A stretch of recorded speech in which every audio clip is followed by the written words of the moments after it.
Friends, ಹೇಗಿದ್ದೀರಿ ನೀವೆಲ್ಲರೂ? ನಾವು ತುಂಬಾ ಚೆನ್ನಾಗಿದ್ದೇವೆ. ನೀವು ಚೆನ್ನಾಗೇ ಇರ್ಬೋದು ಅಂತ ಭಾವಿಸ್ತೇನೆ.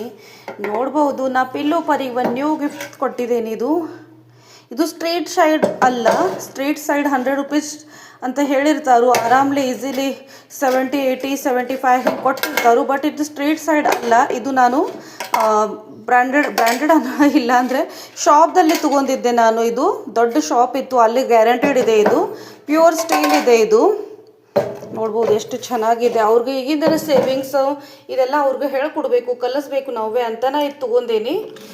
ನೋಡ್ಬೋದು ಎಷ್ಟು ಚೆನ್ನಾಗಿದೆ. ಇದ್ರ ಮ್ಯಾಗ ರೇಟು ನೋಡ್ಬೋದ್ರಿ ನೀವು, 210 ಇದೆ. ಇದು 210ಗೆ ಕೊಟ್ಟಿದ್ದಾರೆ ಅವರೇ. ಚೆನ್ನಾಗಿದೆ, ಪ್ಯೂರ್ ಸ್ಟೀಲ್ ಇದೆ. ಇದ್ರ ಮ್ಯಾಗ ನಮ್ಮ ಮಕ್ಕಳದ ಹೆಸರು ಕೂಡ ಬರ್ಸಿದ್ದೀನಿ. ತುಂಬಾ ಚೆನ್ನಾಗಿದೆ.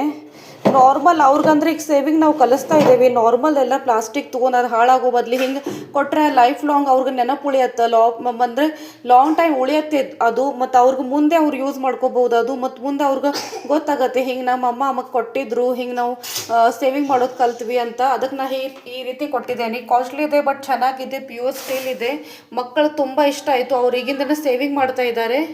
ಮತ್ತು ತುಂಬ ಚೆನ್ನಾಗಿದೆ, ನೀವು ತೊಗೋಬೋದು. ಮಕ್ಕಳಿಗೆ ಇಂಥದ್ದು ಏನಾದ್ರು ಕೊಡ್ರಿ, ಅವ್ರಿಂದ ಅವ್ರಿಗೆ ಸೇವಿಂಗ್ ಗೊತ್ತಾಗುತ್ತೆ. ಸೇವಿಂಗ್ ಮಾಡೋದು ಅವರಲ್ಲಿ ರೂಢಿ ಬಿಡುತ್ತೆ. ಆಟೋಮೆಟಿಕ್ ಅವ್ರು ಚಾಕ್ಲೇಟ್ ಬಿಸ್ಕಿಟ್ ಕಡಿಮೆ ಮಾಡಿ ಈ ಥರ ಸೇವಿಂಗ್ ಮಾಡೋಕ್ಕೆ ಸ್ಟಾರ್ಟ್ ಮಾಡ್ತಾರೆ. ತುಂಬಾ ಚೆನ್ನಾಗಿದೆ ಇದು. ನಿಮಗೆ ಹೆಂಗೆ ಅನ್ಸಿತ್ತು? ನೀವು ಹೇಳಿ, ನೀವು ನಿಮ್ಮ ಮಕ್ಕಳಿಗೆ ಇದು ಗಿಫ್ಟ್ ಕೊಡ್ರಿ. ಆಯಿತು, ಓಕೆ, ಬಾಯ್, ಗುಡ್.